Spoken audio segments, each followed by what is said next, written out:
Alright guys, so this is where I'm at. I got the whole trunk, everything taken off, and lo and behold, we got some more of that really shitty old sound deadening material that we're gonna have to scrape out. We got some here on the sides right there, and I don't know, I figured I've gone this far, might as well just scrape that shit out too, you know, just do it right. So okay, I haven't really done much. I just started, but I just want to show you guys, this is all I'm doing. I got one of these scrapers from like Walmart or something, putty knife, and then just get underneath and scrape it away. This one is not as bad as the one that was in the front of the car. I think it's because probably just got wet, you know, over the years, you know, people putting stuff, opening the trunk while it's raining, that whole kind of thing. It's really not as tough as the stuff in the front. Some spots are, but alright guys, so I finished the trunk today. I know this doesn't look that great, got some wrinkles and stuff, but I'm kinda over this whole, you know, matting thing. So yeah, just I forgot to record earlier, but there goes I did all of it here and behind here. See if I can pull. Well, all this is done, like here. See, there goes that, and you know, the back half and the actual tower pieces. So I just want to get it kind of done and over with. I didn't do that back half. There's a strip along the back side because I don't know if I'm gonna be cutting that portion out or not yet, like I mentioned in my last video about the seats, because you know, Corrado seats go down, lay forward, these don't. But it sounds more solid when I close the trunk. Let me get this out of the way. You know, it's a more solid sound, but I guess when I get everything else in there, it'll clean up. But yeah, that's pretty much all I did today. Haven't had too much time. Still got to do the two back doors and the passenger door. So getting back on topic with the decision change, I did find a MK4 TDI for sale. It's sitting in the Fort Worth area. Guy wants $1,700. It actually turns on and runs and everything. It was in an accident. I can't actually purchase it right now because I got, you know, stuff going on, you know, like my bills and stuff that I got to take care of. So but I found out later that he is an actual TDI shop up in that area and it has motors all the time. But worst case scenario, I'll have to get one with higher mileage for cheaper and just rebuild it. But yeah, I mean, VR6s are all good and dandy and everything, but there's a lot of cons to having a VR6 if people are not aware. One is they're heavy because they're older engine. It's a lot heavier. Two, they really don't make that much power, honestly. Like if you want to go big power for, you know, most bang for your buck, you're gonna go, you know, 1.8T or something like that. You know, with a 1.8T you can go stage 3, you know, plus or something, and be pushing out, you know, over 300 wheel, you know, and with a VR you're gonna have to do a lot more to get that kind of power. So, but I didn't build it for power. I built it for efficiency. And you know, to be honest with you guys, I haven't had a gas car in freaking like 6 years. And I know to some that's like, oh, you know, that, you know, it's not too long or whatever, but when you kind of get used to a TDI or a diesel, I don't know, it's just real nice. You know, you don't have to worry about spark plugs and other bullshit, you know, and they'll just run forever. So quick little update, guys. I know this is getting kind of repetitive, but I can't remember if I showed the front door or not. So basically, oh, I forgot to use a roller right there. So yeah, you just roll this on with your roller. Make sure you get all the little nooks and crannies on the edges so that it adheres. But basically what I do is I cut bigger sections, like this piece right here. I cut the length, and then, you know, you just cut it down to where it fits there, and then I use the scraps in between.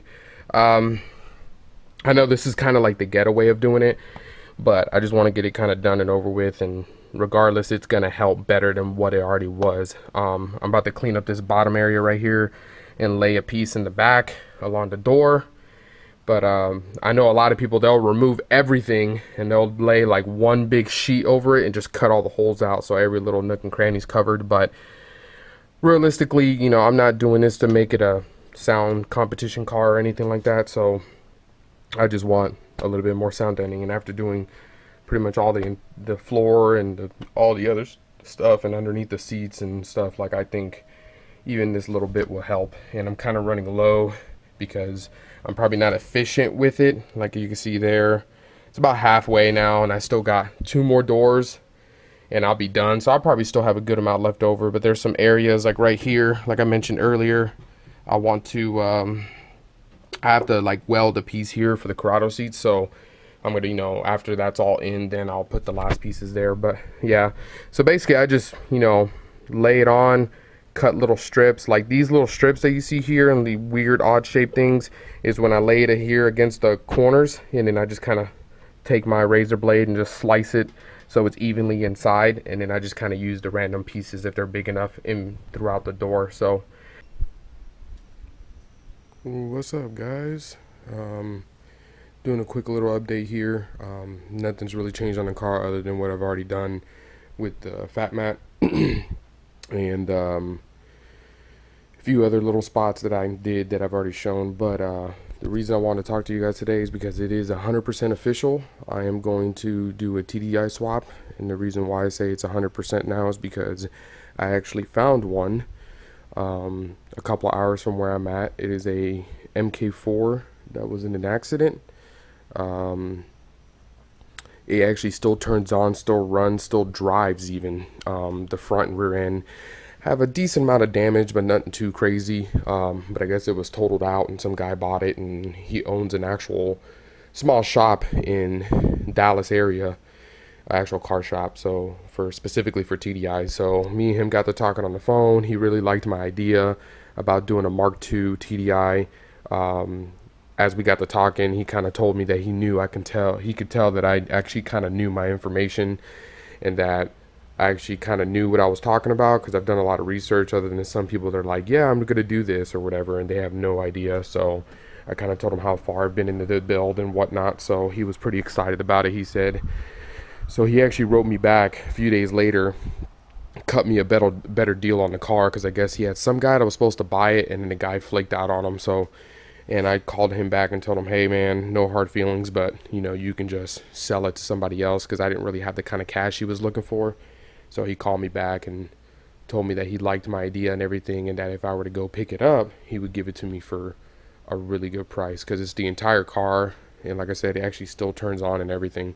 He sent me a video of it cutting on. He drove it, moved it forward, moved it back, 5-speed manual, so everything I need is there. So I'm gonna go pick it up tomorrow from Dallas and bring it back, and as soon as I bring it back, I'm gonna get some videos for you guys showing you that everything's good to go. So we're gonna be going straight TDI ALH is what it is. It's an ALH TDI out of a 2001 Mark IV.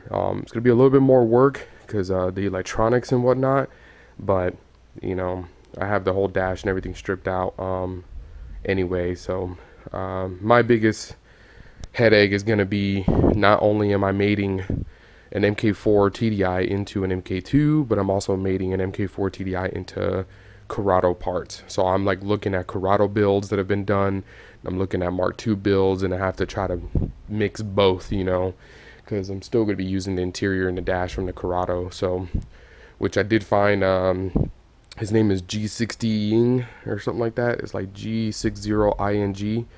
He's done like 3 Corrado TDI builds. So a lot of the stuff that he put on there is more related to me, because I'm using a lot of the Corrado stuff. So I'm gonna be following kind of like his builds and getting ideas and stuff. The biggest issue, which I don't know if I'm going to make one or if I'm just going to order one, Dark Side Industries sells a rear motor mount, and because that's one of the issues with this car when you put an ALH in it, is the rear motor mount. And theirs is like $115. It's like 90 pounds UK money, so it's about 120, 125 bucks, something like that. And or if I can just go buy the metal and build one, which more than likely Dark Side Industries have, you know, they kind of know what they're doing, and I don't really have the time to be trying to fabricate my own mounts and stuff, so I might just buy theirs. But yeah, I'll keep you guys updated later.